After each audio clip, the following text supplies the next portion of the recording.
दोस्तों, video start होने से पहले मैं आप सब लोगों को एक रिक्वेस्ट करना चाहता हूँ कि लास्ट जो पार्ट है इस वीडियो का ज़रूर और गौर से आप लोगों को फोकस करना है, क्योंकि जो डिस्कशन था आज जो है डिस्कशन उसका बारे में एक लिटिल करेक्शन किया गया है लास्ट पार्ट में।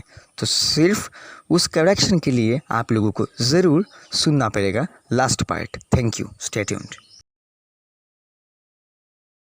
Welcome back guys to my channel. I am Debajyoti Mitra once more got confluenced to all of you with lots of love and happiness. I think everyone is fit and fine and also doing really very well in this pandemic situation too. So without delaying any more time, let's get down to the business for what I have made myself visible here. So today I am going to discuss transitive and intransitive verbs. Like what is transitive verbs and what is intransitive verbs and what are the differences between transitive and intransitive. So बहुत ही simplest way में I am trying to make all of you know or hear what I think, what I know about the transitive and intransitive verbs. So please stay with me and watch this video till to the end. So what is transitive verb? दोस्तों, वो transitive verb क्या होता है पहले हम लोगों को ये पता होना चाहिए कि what is transitive verb actually.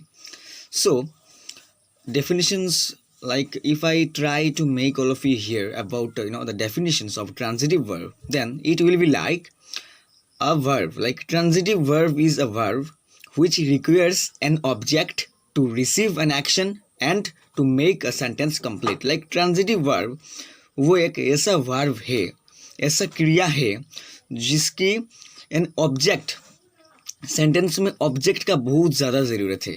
Object के बिना वो कोई भी सेंटेंस को अच्छे से क्रिएट नहीं कर पाएगा, कंप्लीट नहीं कर पाएगा. लाइक ऑब्जेक्ट का बिना वो हो नहीं पाएगा, उसका बहुत ही ज़्यादा ज़रूरत है ऑब्जेक्ट की. और ऑब्जेक्ट की बात करूँ तो यहाँ पे दो तरह की ऑब्जेक्ट होता है guys, direct object and indirect object. क्या कहा मैंने? Direct object and indirect object, दो तरह की. तो I am coming in those discussions, just stay tuned.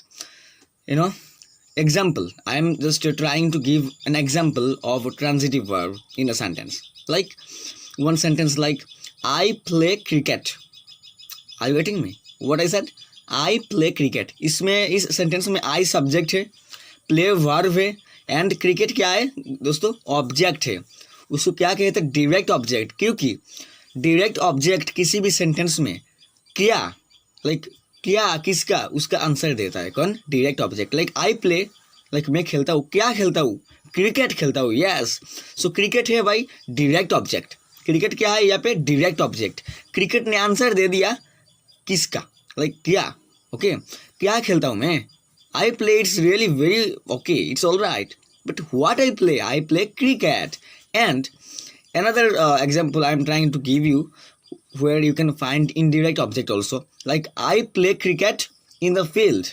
Okay, I play cricket in the field. So cricket है direct object and in the field है indirect object. अगर direct object cricket को आप deduct कर दोगे और सिर्फ इन द फील्ड रखोगे यहाँ पे sentence, it will be like I play cricket in the field. तब ये डायरेक्ट ऑब्जेक्ट नहीं हो रहा है, यहाँ पे क्या हो रहा है? वो इनडायरेक्ट ऑब्जेक्ट. तो अगर आई play cricket in the field इस इनडायरेक्ट ऑब्जेक्ट को आप सेट करते हो सेंटेंस में, तब जाके वो प्ले ट्रांजिटिव वर्ब नहीं रहेगा. It will not be transitive verb any more. तभी रहेगा वो ट्रांजिटिव वर्ब जब एक सेंटेंस में डायरेक्ट ऑब्जेक्ट है. तो आप लोगों को पता चल गया है क्या है डायरेक्ट और इनडायरेक्ट ऑब्जेक्ट के डिफरेंसेस. डायरेक्ट ऑब्जेक्ट वही है जो एक सेंटेंस में क्या किसका उसका आंसर देता है.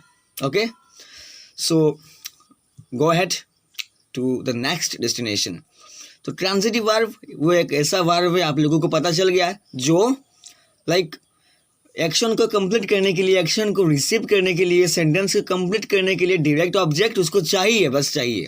कुछ कॉमन जो एग्जांपल है वर्ब की, ट्रांजिटिव वर्ब की, वो है like carry, make, take, bring etcetera. Like it's common. Like I eat rice, मैं चावल खाता हूँ. इस सेंटेंस में जो ईट है वो ट्रांजिटिव वर्ब ज़रूर है, क्योंकि राइस जो है मैं क्या खाता हूँ? राइस, लाइक चावल खाता हूँ. उसका आंसर सेंटेंस में मिल गया. किसने दिया, किस ऑब्जेक्ट ने दिया? राइस। राइस क्या है? एक डायरेक्ट ऑब्जेक्ट है, इसीलिए जो ईट वर्ब है वो ट्रांजिटिव वर्ब है। अगर इस सेंटेंस में दिया होता कि आई ईट ओनली, क्या लाइक मैं ईट करता हूँ, उसका कोई मेंशन अगर नहीं होता इस सेंटेंस में, जस्ट वहाँ पे लिखा होता कि आई ईट, तो ये ट्रांजिटिव वर्ब नहीं होता, क्योंकि ऑब्जेक्ट नहीं है, क्या उसका आंसर नहीं मेंशन किया गया इस सेंटेंस में, दैट्स व्हाई। तो ट्रांजिटिव वर्ब के बारे में एक सिंपलेस्ट आइडिया आप लोगों को मिल गया आई थिंक। अगर मिलता है तो it's really very good luck for me. And now we are going to discuss intransitive verb, which is totally opposed to transitive verb. Intransitive verb. What is intransitive verb? Let us discuss. Okay, intransitive verb is a verb which doesn't require any sort of object to make a sentence complete. Complete. Like उसको कोई भी object की जरूरत नहीं है, वो object का बिना सेंटेंस कंप्लीट कर सकती है। लाइक क्या कहूँ, या ही इज लाफिंग, वो हंस रहा है। यहाँ पे ऑब्जेक्ट है क्या? नहीं, ही सब्जेक्ट है, इज ऑक्सिलियरी वर्ब है, और लाफिंग जो है वो क्या है? मेन वर्ब है, ठीक है ना। लाफिंग है मेन वर्ब, प्रिंसिपल वर्ब। तो यहाँ पे जो लाफिंग वर्ब है वो है इंट्रांजिटिव वर्ब, क्योंकि उस सेंटेंस में कोई भी ऑब्जेक्ट नहीं है, डायरेक्ट भी नहीं है, इनडायरेक्ट भी नहीं है। ओके, पता चल गया यहाँ पे। और एक बात है, लाइक अब तक आपको पता चला कि डायरेक्ट ऑब्जेक्ट सेंटेंस में होने से जो वर्ब है सेंटेंस में हो जाता है ट्रांजिटिव वर्ब, एंड कोई भी सेंटेंस में कोई भी ऑब्जेक्ट ना होने से, लाइक अगर कोई भी ऑब्जेक्ट नहीं होता, अगर फिर भी मीनिंगफुल होता, तो मीनिंगफुल है इस sentence. Like he is laughing, वो हंस रहा है, क्यों हंस रहा है वो तो मेंशन नहीं किया गया ना यहाँ पे, इसलिए वो है इंट्रांजिटिव वर्ब। उसको कोई ऑब्जेक्ट नहीं लगता, ऑब्जेक्ट की कोई भी जरूरत नहीं है एक सेंटेंस को कंप्लीट करने के लिए। Okay, he is laughing, just he is laughing. Like she is crying, हाँ वो रो रही है ना, तो क्यों रो रही है इसका कोई मेंशन है क्या? नहीं, ऑब्जेक्ट नहीं, ऑब्जेक्ट का बिना ही वो जो क्राइंग वर्ब है इंट्रांजिटिव, वो अच्छे से बहुत ही आसानी से कंप्लीट कर लिया है सेंटेंस को। शी इज क्राइंग, वो रो रही है, तो ऑब्जेक्ट का कोई ज़रूरत नहीं है यहाँ पे। ओके, समझ गए आप।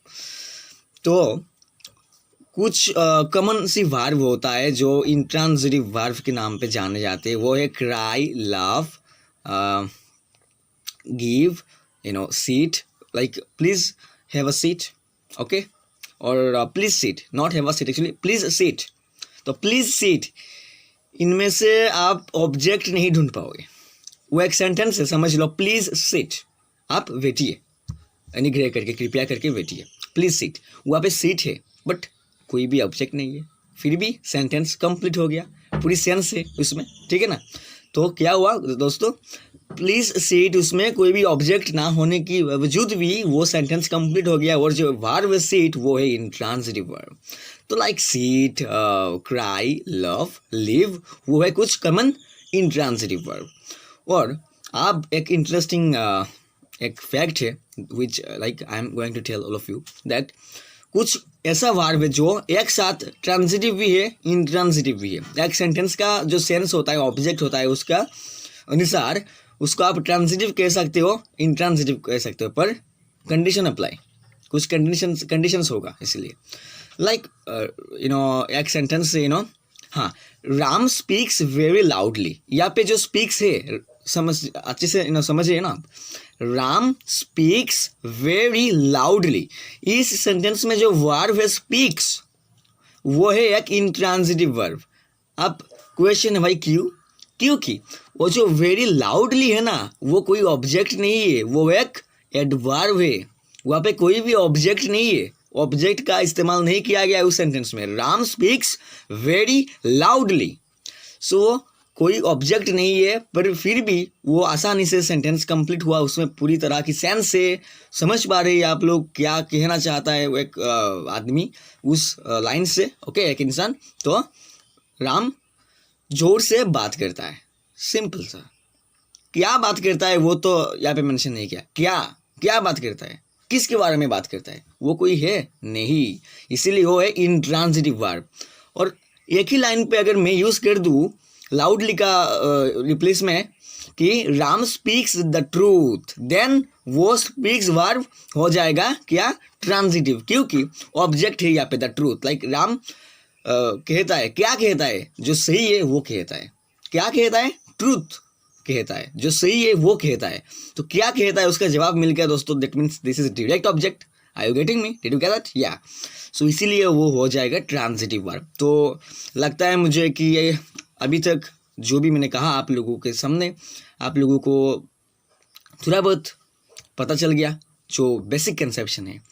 मेरे को पता है कि सब लोगों के पास बहुत ही ज़्यादा कंसेप्शन है, अच्छी कंसेप्शन है, पर फिर भी अभी तक who are yet to know about the basic conception okay of transitive and intransitive verb, this is only for those people, and I think it will be very helpful to those people who are yet to know about the basic conception about those. And I also will be continuing, I also will be creating such new topics of grammar, so far I can, so far I know, so far like my capability allow me. Okay, so this is too much today for today, and right now I am Debojyoti Mitra signing up for now. Until we meet again, till then stay well and blessed, and yes, wear mask, sanitize your hand and maintain the social distancing. Stay well. Thank you.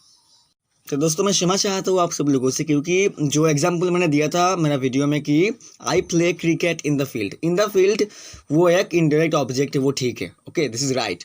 और cricket वो direct object है, this is also right. But when I was trying to give example of the sentence including only indirect object, then mistakenly I have told that I play cricket in the field. cricket नहीं होगा, indirect object जो होगा, अगर सिर्फ indirect object in the field में add करता हूँ sentence में तो ये होगा कि I play in the field. so I play in the field अगर होता है indirect object के साथ तो वो लाइक इस सेंटेंस में प्ले इंट्रांजिटिव वर्ब है, वो ट्रांजिटिव वर्ब नहीं हो सकता। अगर आई play cricket in the field है और आई प्ले क्रिकेट होता है तो सिर्फ जाके ही वो ट्रांजिटिव वर्ब है। Okay, thank you, go ahead, have a nice life, thank you.